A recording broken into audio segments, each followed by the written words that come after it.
What's happening, my beautiful people? My name is Dirty Mike, and today, my friends, we've got another formation review on display. We're looking at the 4-3-2-1, and if you've been playing a lot of FUT Champions, oh, sit back, relax. We got to talk about this formation. If you need the best instructions as well as the best custom tactics for this formation, I'm going to leave links down below to Obi's channel. He's dropping a video at the same time that this video goes live, as always. And if you enjoy it, make sure to smash that thumbs up button. Remember, I'm working over here. Hashtag 7 and 7. And get in the comments down below. What do we need to put up next? You got any feedback for these types of videos? But without further ado, let's get into the clip breakdown. Let's talk about the squad. Yes, sir. We've got clips on clips on clips. And we're going to start out with the pros and the cons before I get into the full squad review. And I'm going to give you some examples of why the 4-3-2-1 is so amazing. And I want to start out with the aggression, as you can see there with that Rabona. Oh, Mahrez. And I've been playing all these games live on stream, twitch.tv/DirtyMike. If you want to see me play live, you're welcome to do so. The links are always down below in the description. You get the full matches. Everything's uncut and unfiltered. And I love the aggression, and then combining that with the high pressure, you can dictate the pace and the tempo in a 4-3-2-1 better than the majority of formations.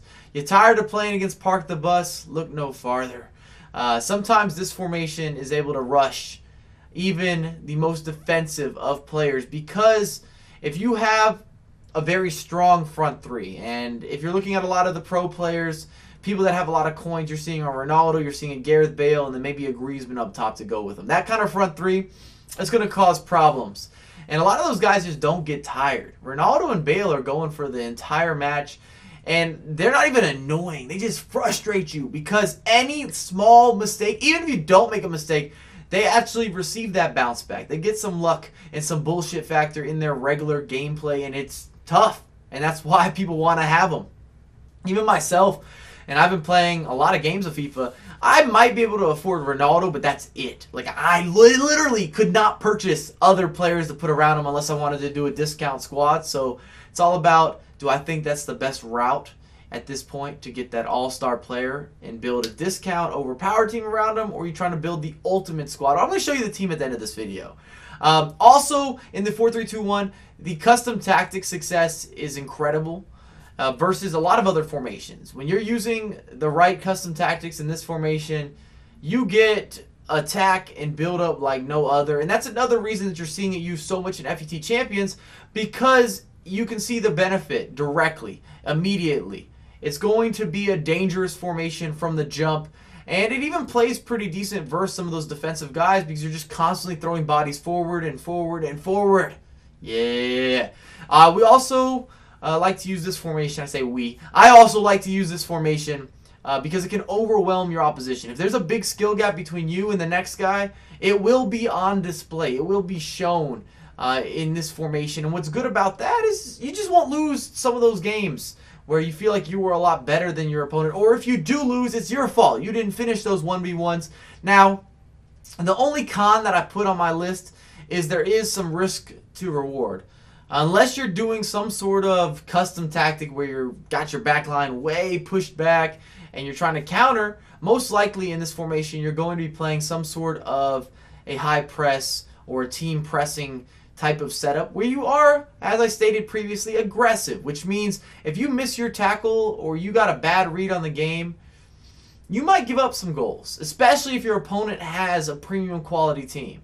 If he can get through on those 1v1s, you might be in trouble, or your midfield could push in too far and you have that gap. There's a little bit of space there. And that's the only thing I want to bring up for cons, but overall this formation is on the come up. It's on the rise. It's becoming a lot of people's favorite formation in FIFA 17 just as the game has progressed. Woo! We got the karate chop transition. And defensively, Alaba, Boateng, Koscielny, Kyle Walker. That's a top tier defense. Doesn't matter who you're up against, you're giving yourself the ultimate chance for a good result, to keep a clean sheet. And then in the midfield, I got so much love for Vidal, and Conte has grown on me this year. I don't like to use him as a singled out CDM, but as a center mid that has some help, And then I went with Big Cock. You see what just ignore that I used that reference, but I went with him as a CDM. He fits the team, hasn't been performing bad. He's got decent touch and dribbling for a CDM-based player, like the midfield. And then up top, we've gone with Coman, who I just can't stop using. Love the guy. I'm using Martial as a striker, and he might be the best of the cover players with Royce, Hazard, James, Martial. I'm serious. Martial could be the best out of that group, which is a bold statement. And then Mahrez I've started messing around with a bit more. In this formation, I find that he is a little more valuable because he's kind of floating around, and it's not as wide, which means it's not as based on his pace as opposed to his first touch and his ability to create, which we all know he does so well. But if you enjoyed the content, make sure to drop a thumbs up, subscribe if you're brand new, head on over to Ovi's channel, and I have a lot more content come for you ASAP.